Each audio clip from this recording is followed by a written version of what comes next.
Pemirsa, sepanjang tahun 2018, Satuan Lalu Lintas Polres Aceh Besar menangani sebanyak 237 kasus kecelakaan lalu lintas di sepanjang jalan raya di wilayah hukum Polres Aceh Besar.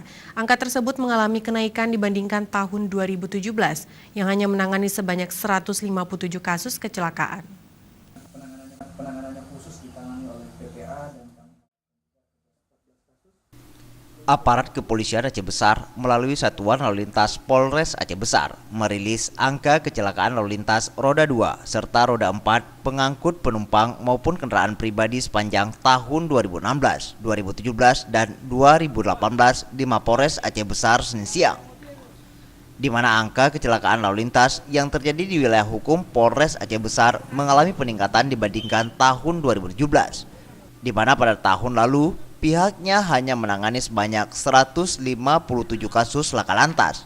Sedangkan di tahun 2018, Satuan Lalu Lintas Polres Aceh Besar menangani sebanyak 237 kasus yang berhasil mereka tangani.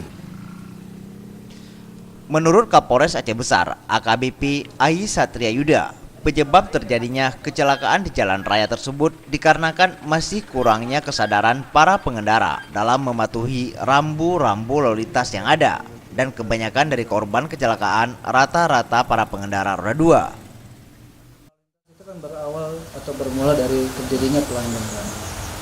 Kalau yang namanya pelanggaran, kita melihat kembali bagaimana perilaku tingkah laku kita dalam berlalu lintas.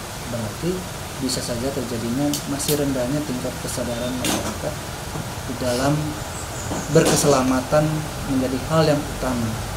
Masih rendahnya budaya untuk berlalu lintas yang baik dengan memahami etika dan kesopanan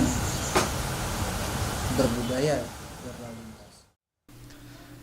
Kapolres menambahkan, untuk data pelanggar lalu lintas juga mengalami peningkatan dibandingkan tahun lalu, di mana pada tahun 2017 Satuan Lalu Lintas menangani sebanyak 2.641 pelanggar dan mengalami kenaikan di tahun 2018 yaitu sebanyak 3.310 pelanggar.